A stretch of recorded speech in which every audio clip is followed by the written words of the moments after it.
What's going on, guys? Welcome to the Contents of This Package show. I'm your host, Wes Pendleton. It's been a long summer. It's been about, I want to say, almost 8 weeks now since we did the last episode. I think it was actually the Mirage Pack. We were supposed to do an episode that actually covered pretty much everything that came out this summer, but I would be remiss if we didn't at least hop right back into it, covering our latest sample pack, the Smythe Legacy sample pack. I have my good buddy John Smythe here today with me to talk about this latest pack, and I'm looking forward to breaking this down. John, how you doing, man? I'm doing pretty good. How are you? I'm doing real good, man. So this has kind of been a long time coming. I guess you and we talked about doing this maybe like right around the same time. I guess we started talking about doing Pudge's joint. Yeah. But we kind of felt like it was more important for us to knock Pudge's out just because, I mean, when it comes to legacy, he definitely has a lot more legacy than all of us combined, probably, low-key. Absolutely. I mean, there's legacy just in his last name. Exactly. You know? Yep. But yeah, man, it's been a long time coming. Like we said in the description of the pack, man, you've been so important to the overall sound and the impact of this company. And, we were going along fine before you got here. But when you got here, man, it was just like, it's like that extra turbo boost, you know what I'm saying? And we just can't thank you enough for being part of the team, man. Low-key, one of the smartest hires that we've had since we started. Yeah, no, I appreciate it. I've definitely learned so much about everything. Watching you guys run the business, watching you and Joel and John make it's funny. I made a few packs before I joined, and I even remember when we used to do, it was Friday nights and we would go live on Facebook, and I got to see the process. And I'm always gonna remember watching you guys do that, and then eventually, joining. It's just I've learned so much. It's definitely changed me for the better. Yeah. When we first started, we really wanted to keep things tight, and thankfully John and Joel are there to kind of reel me in, because when we first start off, I'm like, man, we can get this guy, we can get that guy. You were one of the first people that we talked about, because I was like, we need somebody to play guitar, and they were like, well, we can get Smythe, and I was like, oh yeah, I forgot, we could ask Smythe to hop, to join the team eventually. But I'm just glad the way everything worked out. We did the first guitar pack. It was a loot pack, and still to this day, it's definitely still one of our best sellers, which is crazy. Yeah, I hear. Sorry to interrupt. I even hear I still hear the nylon pack everywhere. Yep. Still. Yep. But you know why though? It's there's something about that particular pack where it's like the perfect foundation to start any track. Yeah. I mean, you could go any genre and throw that nylon guitar on as the main melody, and it just works, Yeah. Yeah, I noticed that too. I also I feel like we need to backtrack and talk about that July. It was July 2017, and I was in a session. This is when I first met you. Oh yeah. Down in the basement. Yep. Yeah, and I just have to publicly give you credit. You said that all of this would happen. You said this to me in the basement, and it's not that I didn't believe you, but it was, it was one of those things where it's like, all right, well, if I actually end up working with this guy, then we'll see what happens. But you know how it is, especially in music, people just say a bunch of stuff. Right. But yeah, no, like everything that happened, with of course me joining the team and working with you guys, I pretty much remember you saying all of this and how it was going to be really beneficial if I ended up working with the team. So right. Yeah, I appreciate it, man. Oh no, man. Shoot, the pleasure's all mine. I'm not really like a big talker.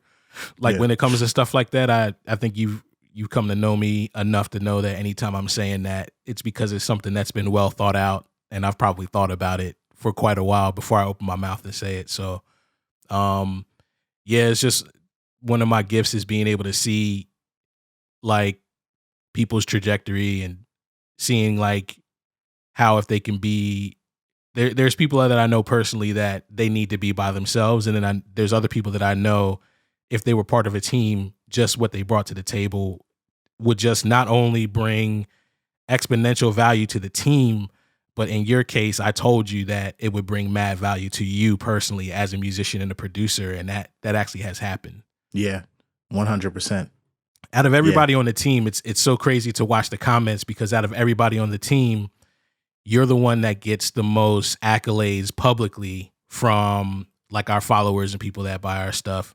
I feel like people know you especially well in comparison to like everybody else on the team. And that's kind of on purpose. That's part of my strategy. You know what I'm saying? Is I try to make you guys out to be the superstars that you are. 'Cause I believe you are the superstars. You know, I kind of run Soul Surplus like an NBA team, and I'm kind of like the GM, although I can play too. You know what I'm saying? Unlike most NBA GMs. Well, I guess there are some NBA GMs that are former players, like Elton Brand for the Sixers. So I guess it does kind of work, because I'm not as active as I used to be in the way that I am, in the way I used to be. But yeah, man, it's like, my job is to bring the talent to the forefront. And I think that our talent is the one thing that separates us from any other organization or any other teams out there. Mm-hmm. But once again, man, I'm just glad that you're a part of this team, bro. Yeah, no, trust me, I'm glad to be a part too. Word. So we're gonna hop right into this episode. So the Smythe Legacy sample pack dropped today, an extremely special sample pack for many, many different reasons. Obviously, my favorite thing about this particular pack is the fact that you did something really special as far as like how you created the pack and the overall strategy, or I guess, I don't even know what the right word would be, but basically you had a strategy coming into it of how you wanted to complete this particular sample pack. Yeah. Could you maybe like deep dive into, I really want you to specifically talk about the fact that you really wanted to highlight the sounds from some of the former packs that you're especially well known for. Yeah. So, originally it was going to be just a guitar pack, because Pudge is a drummer, right? I know Joel is working on one. I probably shouldn't give that away. No, it's okay. It's okay. So yeah, obviously Joel plays keys, John plays bass, and I'm the guitar player. But I feel like not only have I done a few guitar loop packs already, I didn't really feel that really encapsulated everything I've done. Right. And do. Mm-hmm. Right. So and like you said, a lot of what I'm known for with Soul Surplus, I mean, obviously is guitar, but there's packs like the Roadie pack or the Daydream pack, the Nylon pack, and then there's a few more that I'm not sure that people were really aware that I was behind, or ideas that I had conceptualized. Right. So yeah, I figured it would be a better idea for me to create one loop in the style of each of these packs. I know I had 10 to choose from. So I really wanted to go with some of the packs more so around when I started. And I wanted to go with the ones that were kind of like they really had a particular sound. Right. So like the blue pack, one of my favorite, I did 8-bit. Mm-hmm. Although 8-bit was earlier this year. But it's kind of, I feel like at this point, 8-bit is kind of, it's kind of in that archive stage, Right. Yeah, packs that were really like moments. Mm-hmm.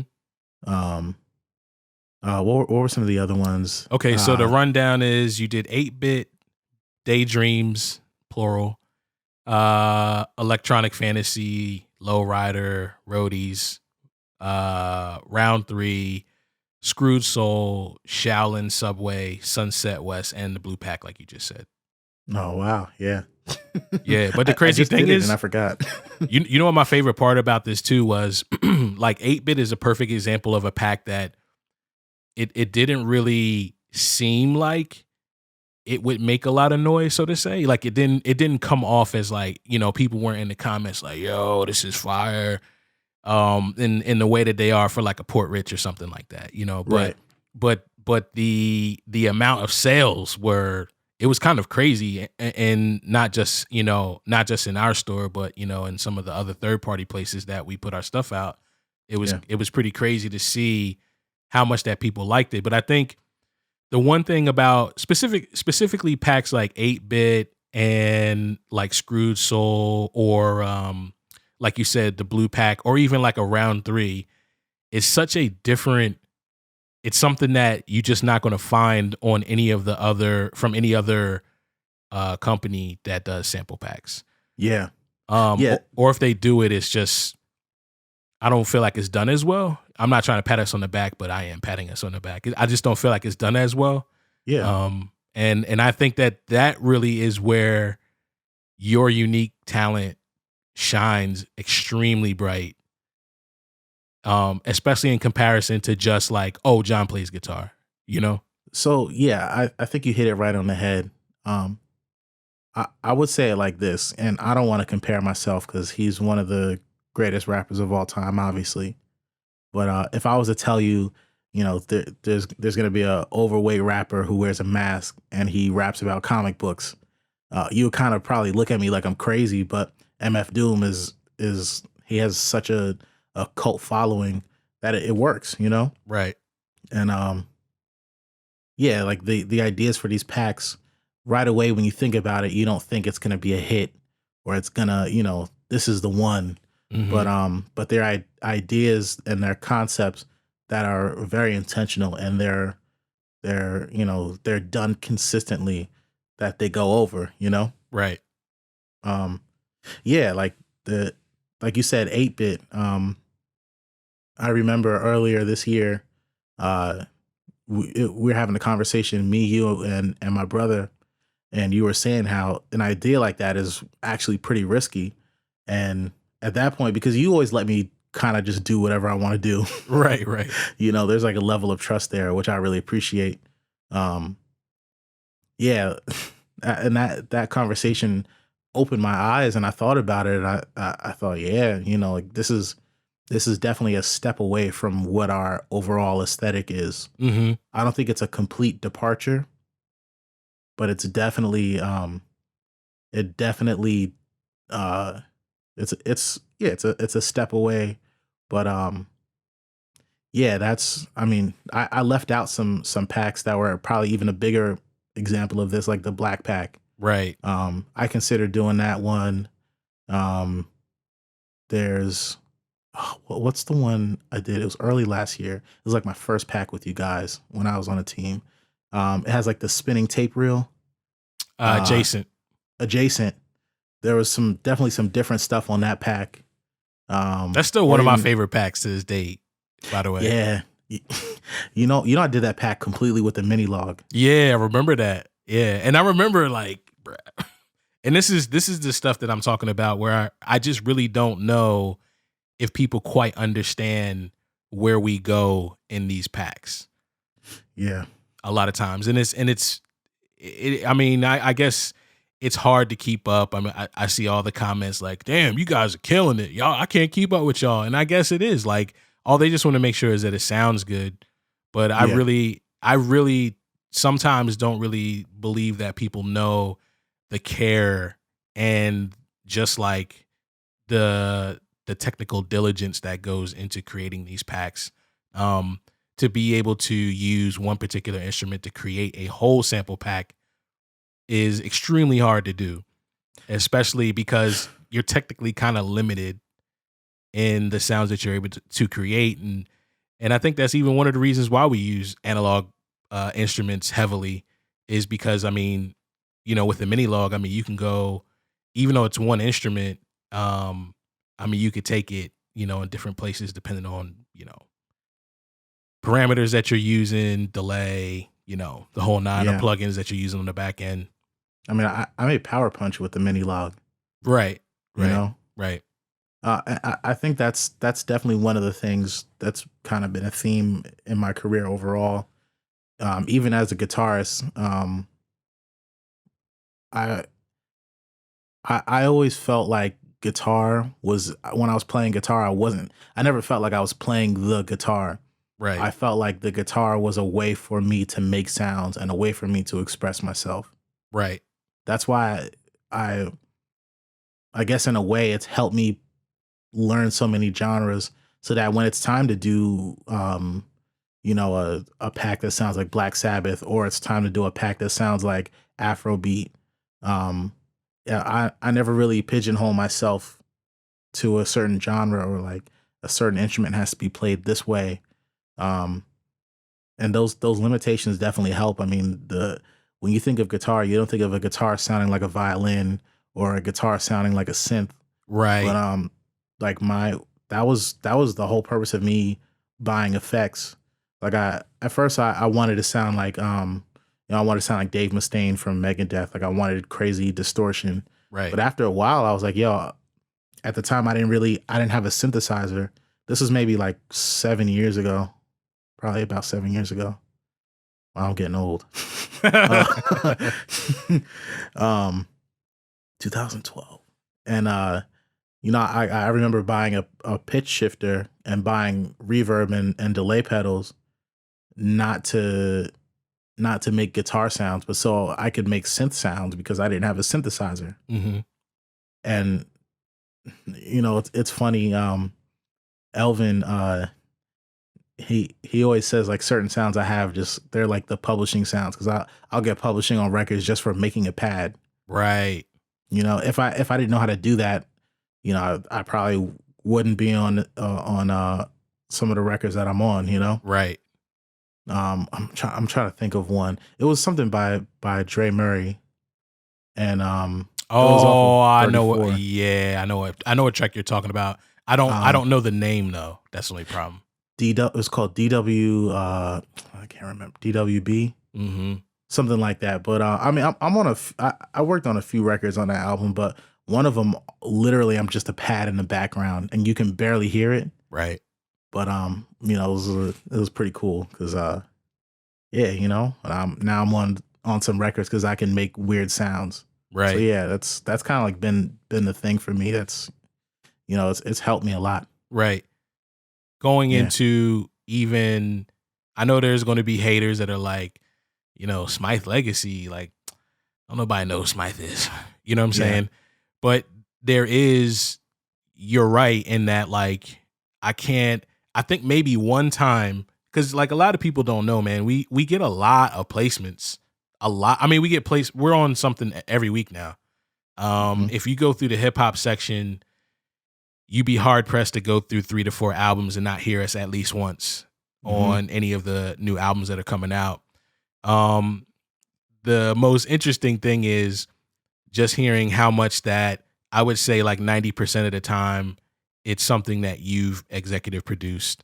Um, yeah, and now that we're stepping into um, doing those types of things more, working directly, with major labels and stuff like that, I'm looking forward to you actually getting in the session before it's sampled. Like so when we actually finally start getting well, we're already doing it, but I'm not trying to talk too much. But when we start to get into these sessions where we're working directly with the producer, um, for you to actually be able to lay that stuff so he doesn't have to sample it. You know what I'm saying? right, right, He could just get it straight from the horse's mouth. Those are the things I'm really, really looking forward to. And really, honestly, is a lot of the reason why we've been given these opportunities, between you and Joel. Good Lord. Um, I mean, there was one of the most egregious in a good way. I loved it. One of the most egregious uses of our samples recently was I think it was West Side Gun on I forget what the name of that LP yeah. is. And he just straight up it was Joel's prelude from Port Rich Volume 2. They didn't even touch it. It was just the sample and he kind of ghost faced it. When you Wow. when you hear stuff like that, And also recently we worked with uh I can't go into specifics, but we work with a producer who's part of a massive hip hop team, Yeah.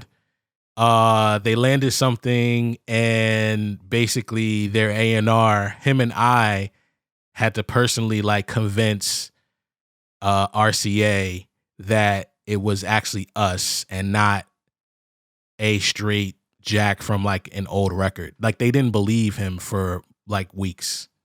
Wow. So I had to basically confirm, I want to say like 5 times. I had to over confirm, no, this is not an old song. This is in fact something that we created right in the Yeah. basement. You know what I'm saying? And but like in my opinion, that's why it's appropriate to give you a legacy slot. And then, you know, like John and Joel are going to have theirs. There's going to be a 42 North legacy and everything like that. You know, I'm probably not ever going to have one, but I don't need one. I don't need one. My legacy is Soul Surplus. Thanks. But but no, it's so appropriate to give you the accolades now. Like I'm all into giving people their roses like while they can smell them. Yeah.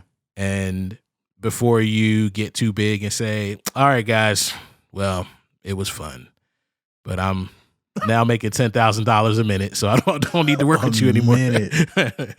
Wow. Yeah. Nah. You know, Yep, I just want to bring you and your name, you know, to the forefront, man. And it's a pleasure. It's a pleasure working with you, man. I personally love when you and I work together. I think we have like a unique bond. I don't have to say a whole lot to you. You kind of just know what I'm looking for. And vice versa, I think too.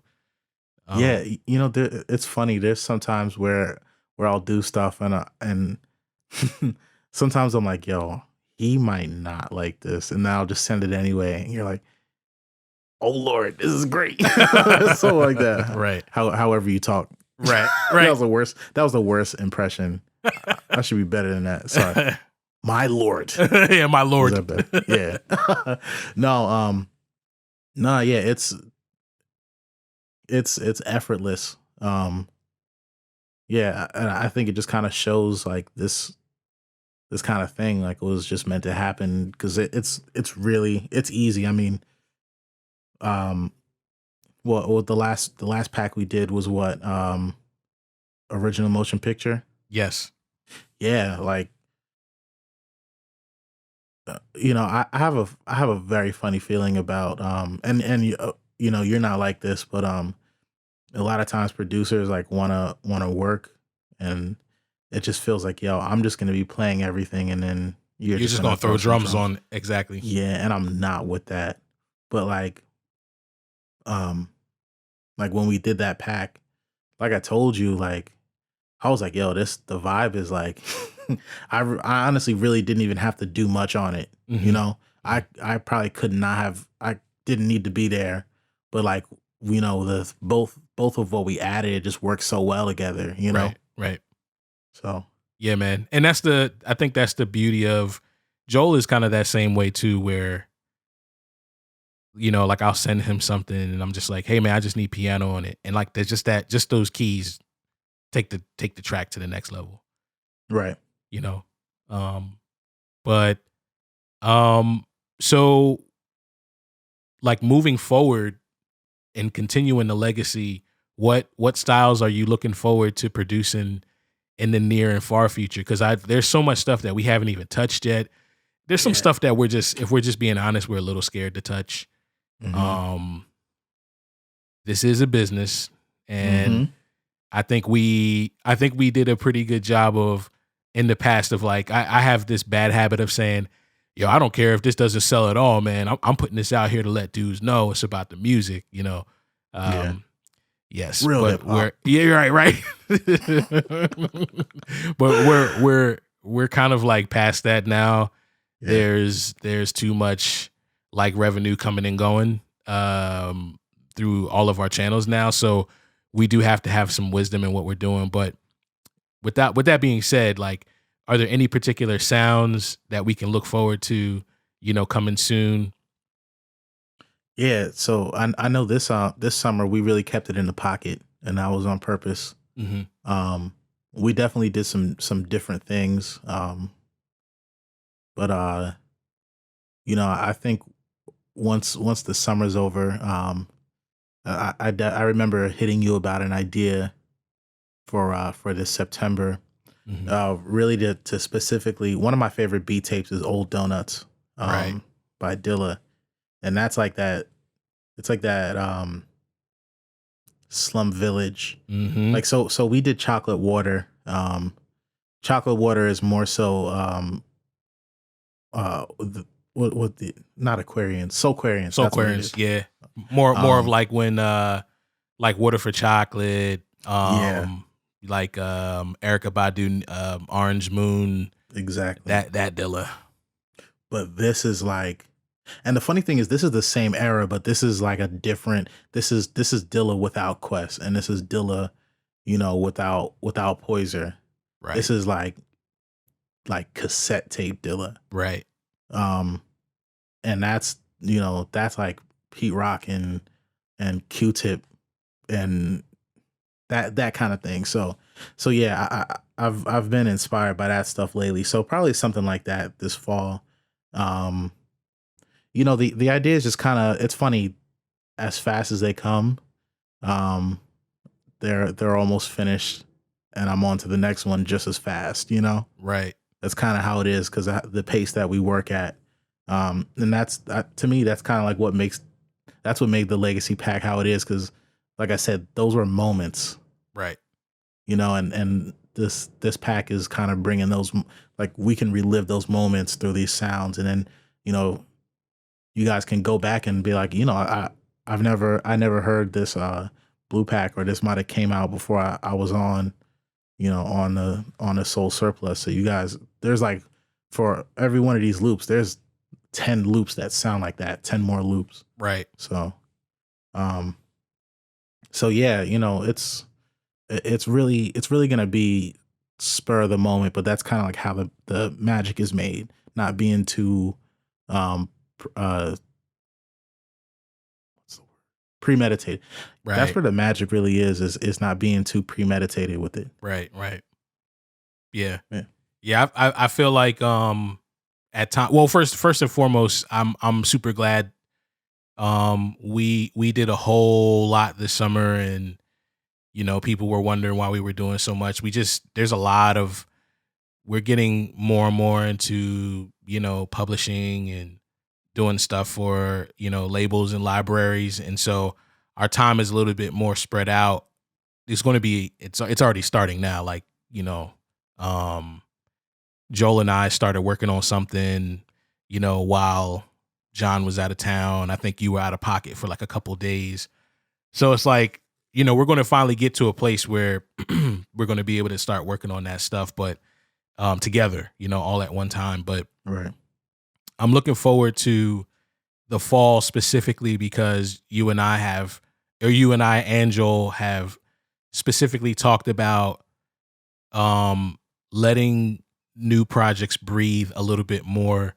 We're going to do a better job of highlighting things and bringing attention to those packs so that we're not working as fast, but also too, like, our stuff kind of, I'm just going to just say it. Our stuff, I feel like, is too good for us to always be, 3 packs in a week. It's Hmm. great for the library, but like, to really be able to highlight what went into it, we're going to do a lot better job with that going into the fall. So you guys are going to be able to get really like an a bird's eye view of like what exactly is going into a lot of this stuff. I'm looking forward to bringing out a lot of that content, behind the scenes stuff, both video and audio.